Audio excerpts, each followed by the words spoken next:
Hello and welcome to episode 115 of MMO Weekly, presented as always by Chitty's Cheesesteaks. I'm your host, Sal Manzo, joined by my co-host, Mathias Altman-Kirasaki. Mathias, thanks for joining me, man. I wish you were Nolan McLean because that dude is one bad man, but we'll get to that in a minute. How's everything? It's good. Thank you again for having me on, Sal. And yeah, we finally have an off day. The Mets just played 16 straight days, so I'm sure they're enjoying it too. Yeah, and weird that the Tigers and the Mets both have an off day today. Yet they played an afternoon game yesterday, like it was a getaway day. But I'm sure both teams don't hate that getting out of there, before dinner time. But like you said here, we got an off day, 16 straight games or days, like you said. And this is a team that, for the most part, we were talking about it off camera here. This is a Mets team that it seems they play to their competition. If they play a really good team, they play well. If it's a team they should beat, they don't play well.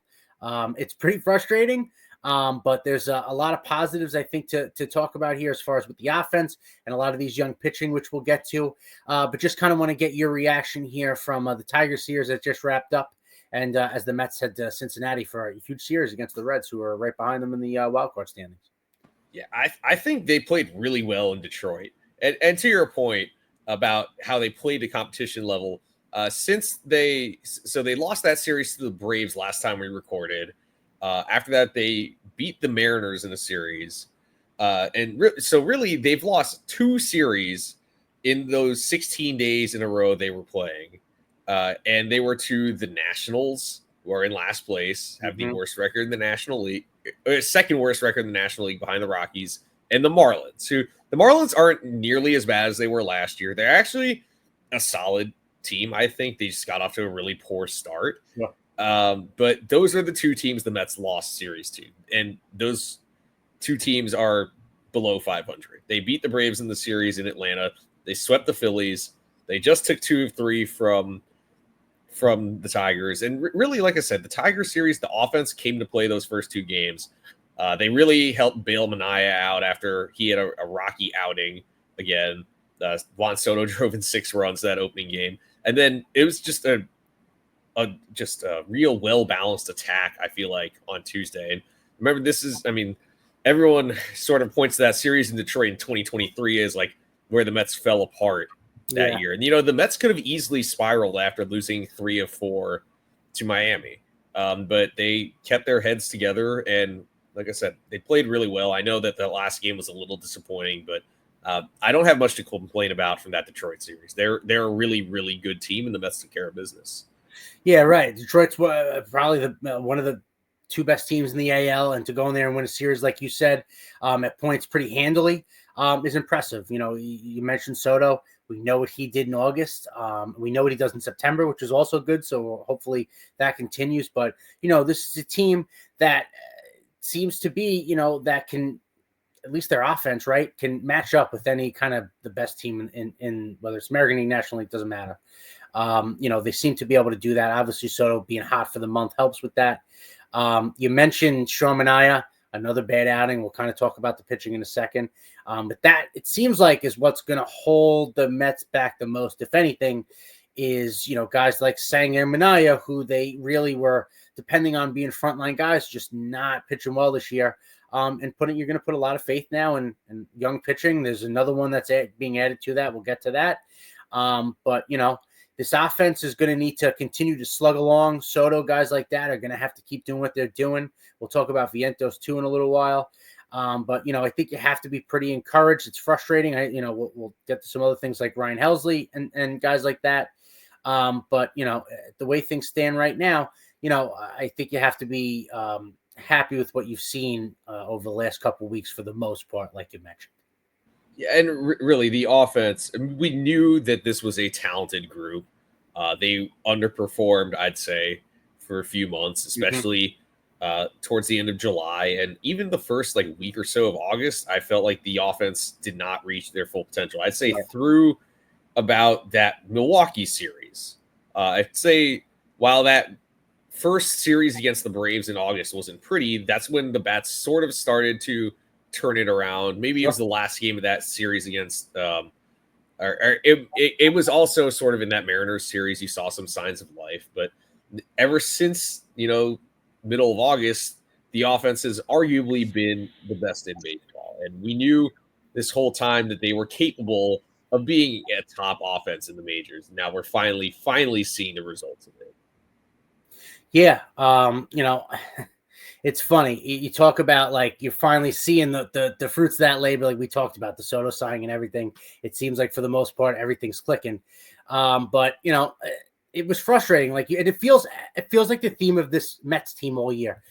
Everything not firing all at once, right? Last year, second half, it felt like everything fired all at once. From the offense, I know we know a lot of that was Lindor carrying it, to the starting pitching. Everything just felt like it was whole humming along at the same time. You haven't had that this year.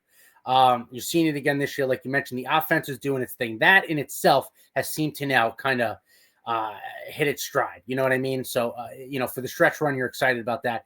But as far as the pitching, that's for the most part now not there, right? Not especially like last year. So it would be interesting to see if the Mets can get everything kind of humming along together by the end of the month. The teams that, it's not rocket science, but the teams that seem to do that by the end of this month make a deep run into October. Obviously, the Mets team last year is a prime example of that, I would say.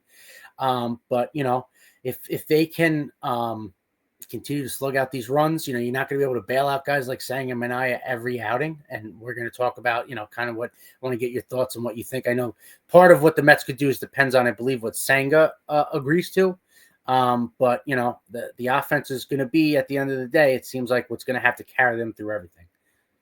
Yeah, and that's the thing, is that you look at August in particular, and I get they started out August really poorly. I believe they were 2-10 to start August, so they went 9-7 to finish the month.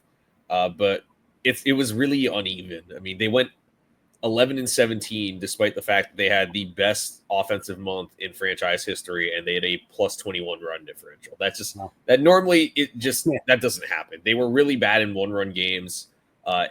I was looking back at it, and all their wins except for I think 2 were blowouts. They only had 2 wins the entire month by fewer than 3 runs. Wow. But they also lost most of those close games. It was a lot of like little things where they would find ways to lose it. But I think that series in Detroit is definitely a step in the right direction. And this is a tough schedule, but honestly, like we were saying, it might be a good thing for them to face some tougher competition, especially as we get closer to October. Yeah, I know the Dodgers, I think, have one of the easier remaining schedules, which you don't love, but they just got swept by the Pirates though. So. Right. See, and there you go, and that's to your point, right? You never know, and just this Mets, for whatever reason, they just seem to be able to. It's whoever they're playing, they're going to play to that competition. So if it's going to be a hard way to end things, kind of like to your point, it might not be the worst thing in the world. For certain guys, it might be. Like we mentioned, guys like Mania, Senga, and Helsley have just not pitched well. I know Helsley's kind of on a whole nother level. You mentioned before, he's only pitched like 11 innings for the Mets, and I forget how many runs he's given up. It's almost like it seems like impossible. But just kind of want to talk to you now about the pitching struggles from these kind of guys, and before we get into the young guns that are here to make a stretch run.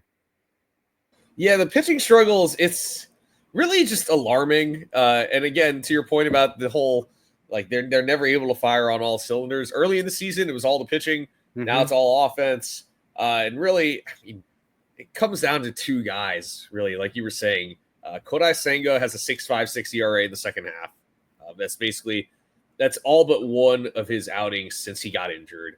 And Sean Manaea had a 7.13 ERA in August, and then got battered down for 5 runs and 8 hits in 3 2/3 innings in his first start of September. I mean, they had to work really hard to bail him out in Detroit the other day.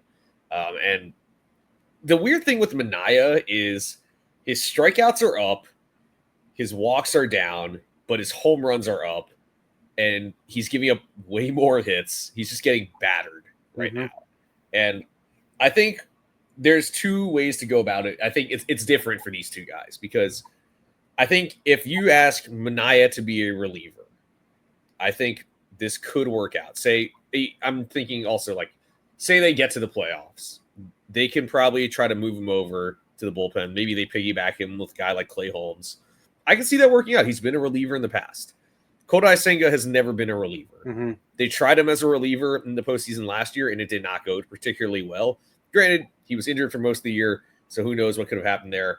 I think, say they want to move him to the bullpen, then sending him down to work as a reliever in particular, that could maybe you start seeing some results there. But I do think a trip to the minors would help Senga greatly.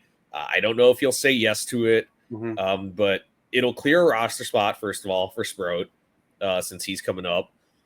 And really, I think it could just help him get his confidence back a little bit. I mean, it hurts watching him pitch this poorly because he was the best pitcher on the team until he got injured. He had a 1.39 ERA when he went down. It's over 3 now, but it feels like it's way worse, really. That's an issue with this team as a whole, is that when they regress to the worst possible versions of themselves. Yeah. And unfortunately, that's what's happened with Senga. And we know how good he can be. So I think, the solution there, hopefully Senga says yes to the minor league assignment.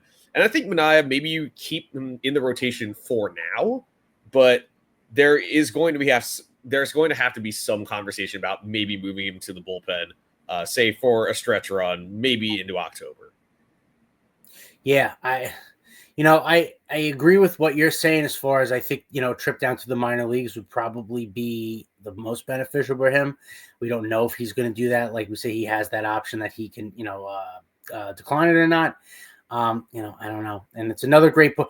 That was the point I was going to make, was it seems like after he got injured, he's a completely different pitcher, whether he's not, whatever it is, if it's health, if it's not, he's just not the same guy at all. And you don't know what you can get now. And the problem is, and he's such feels like a creature of habit. He's constantly tinkering, that sort of thing. You wonder if the bullpen would be beneficial for him. Do you piggyback Sang and Minaya, something like that? Do you start Sang and then piggy? I don't know. I don't know. I think probably Holmes and Minaya would make more sense, especially since both of those guys have more experience in the bullpen, which Sang has none. But it's a bit of a conundrum for the Mets. It's certainly something that they didn't expect in April and May, but that's why it's a 162-game season. And you kind of mentioned it before, and obviously I want to hit it now.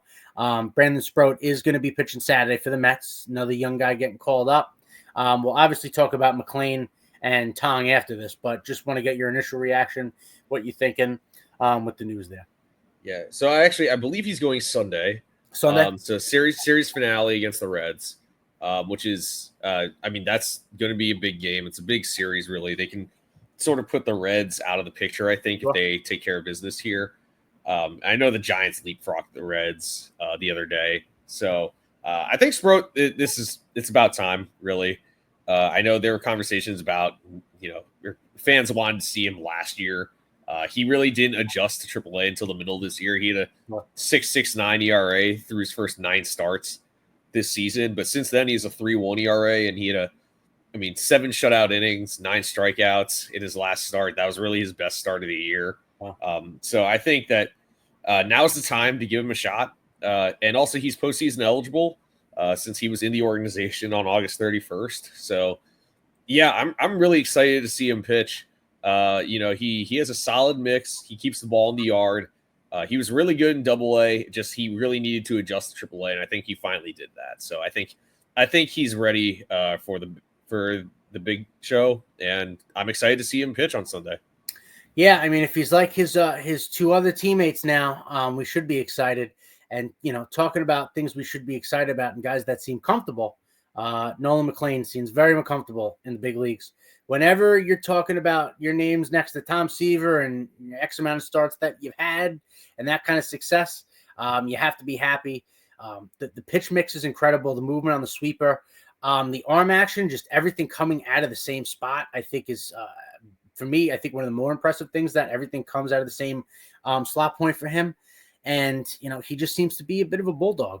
He had a couple of starts where he gave up a run or two early, seemed to really settle in, and he's pitching deep into games.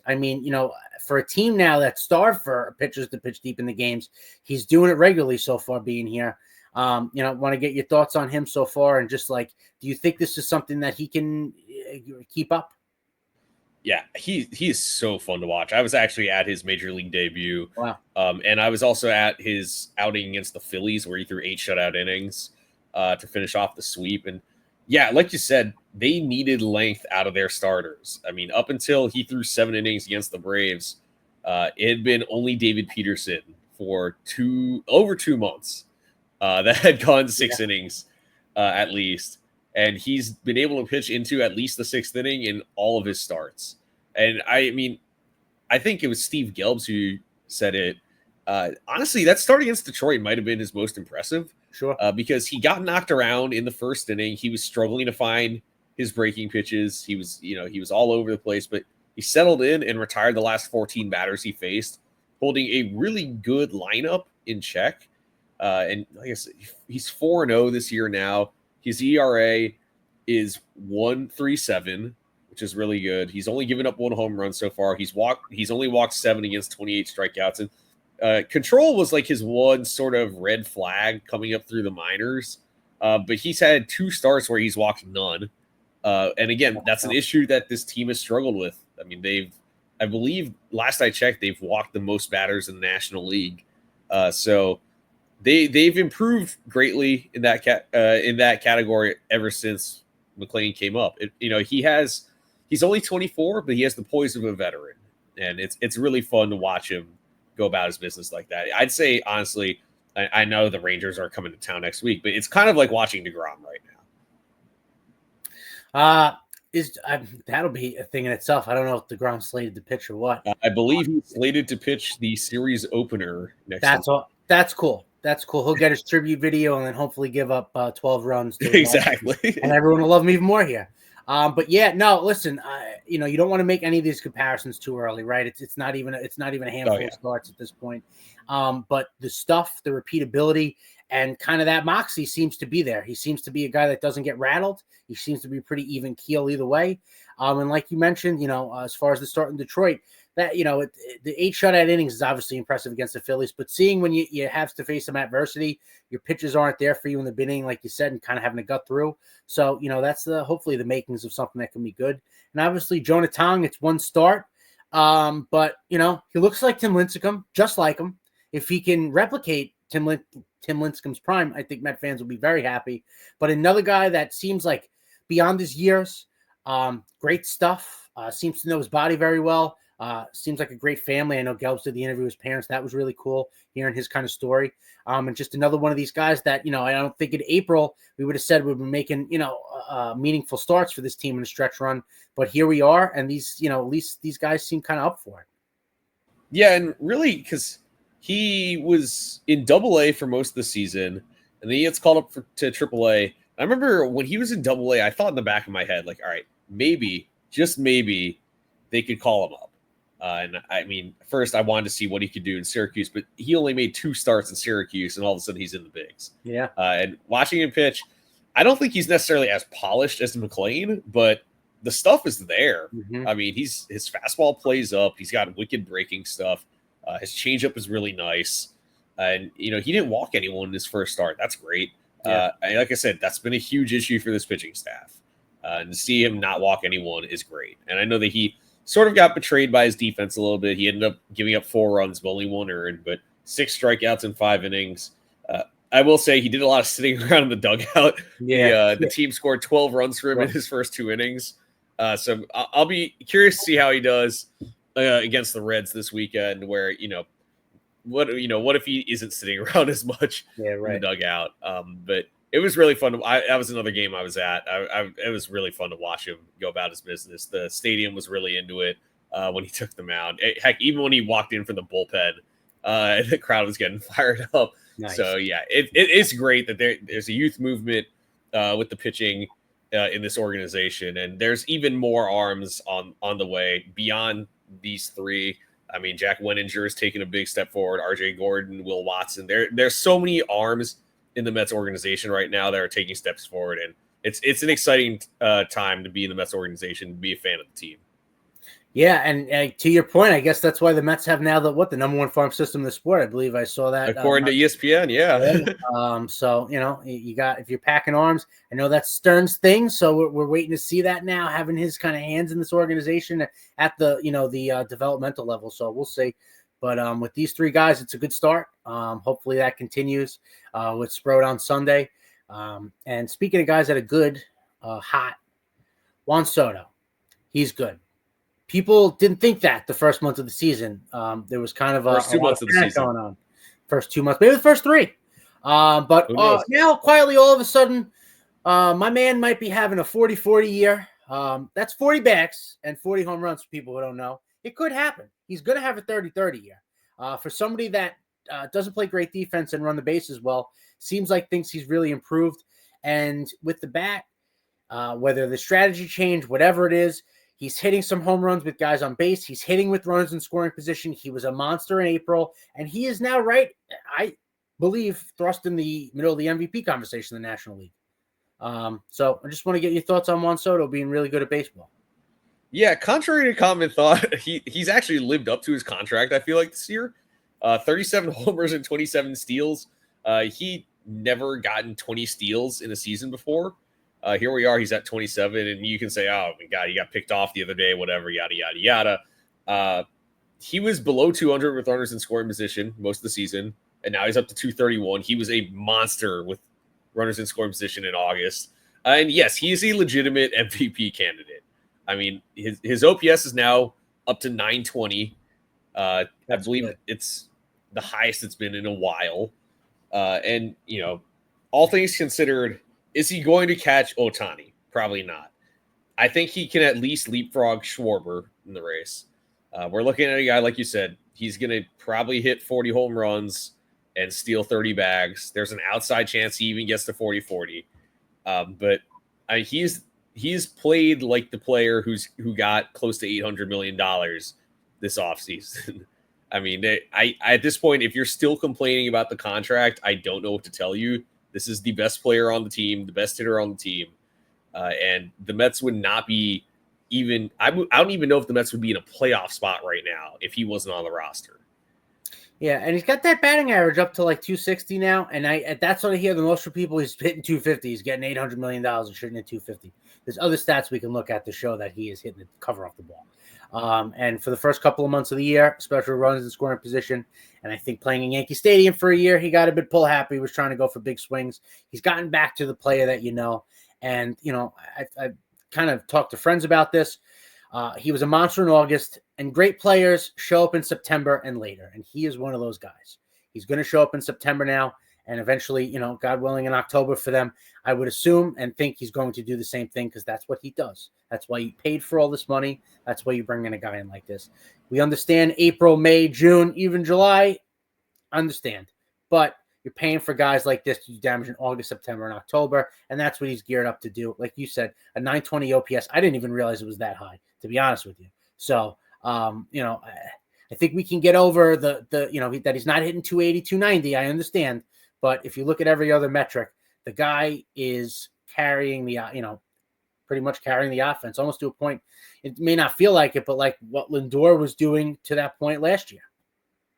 Yeah, and to add to it, he's also closing in on the franchise record for walks in a season, which has stood since 1999. It was John Olerud, 125. And he leads the league in walks by a long shot. He's, Sure.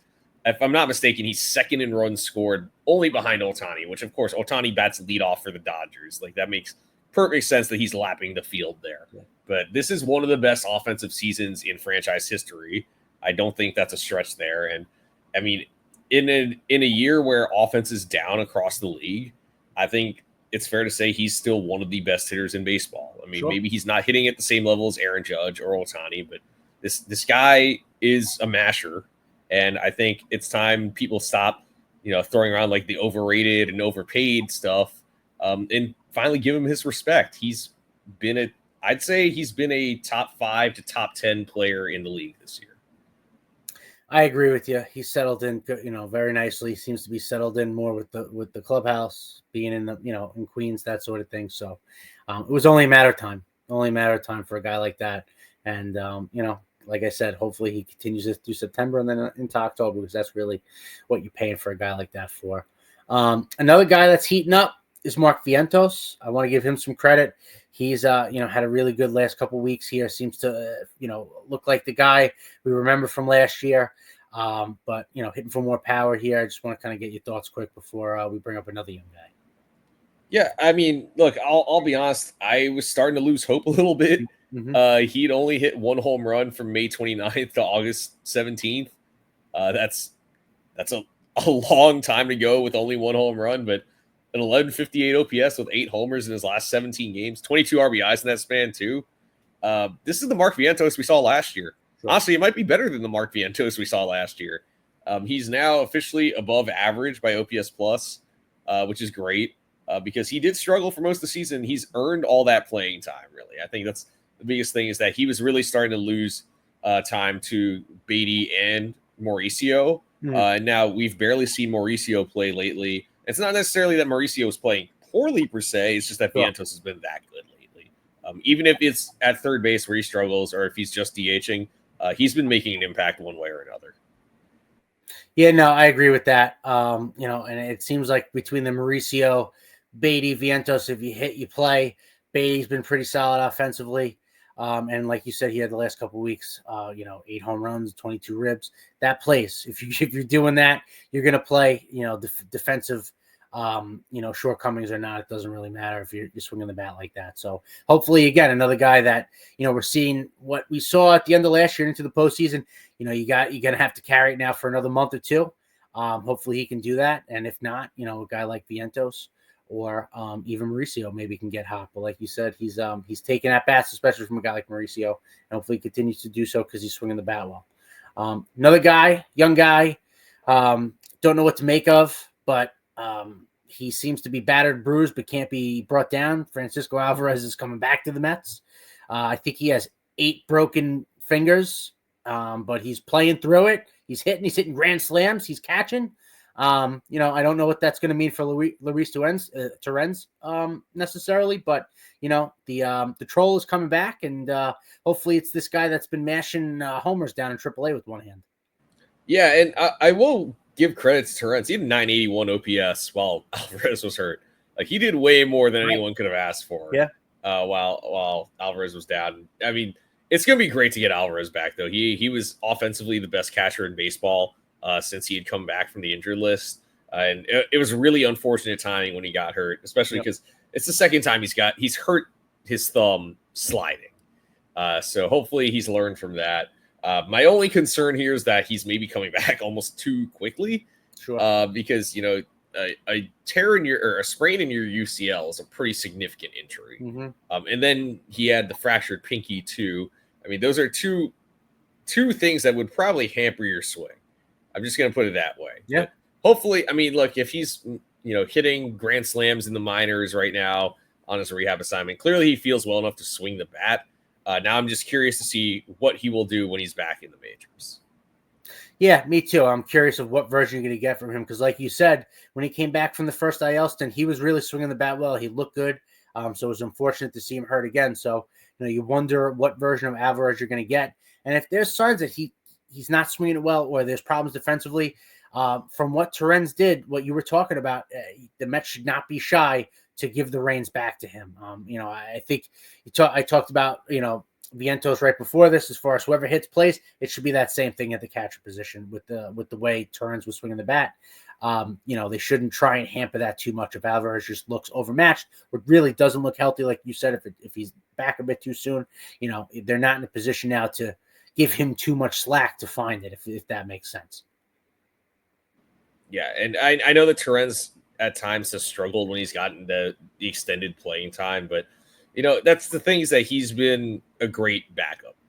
Like ever since the Mets got him, he's been, even if he's not playing every day, he's able to make an impact. I think he's really improved defensively, and his bat, it's for a backup catcher, he does more than you could ask for. Yeah, no, absolutely.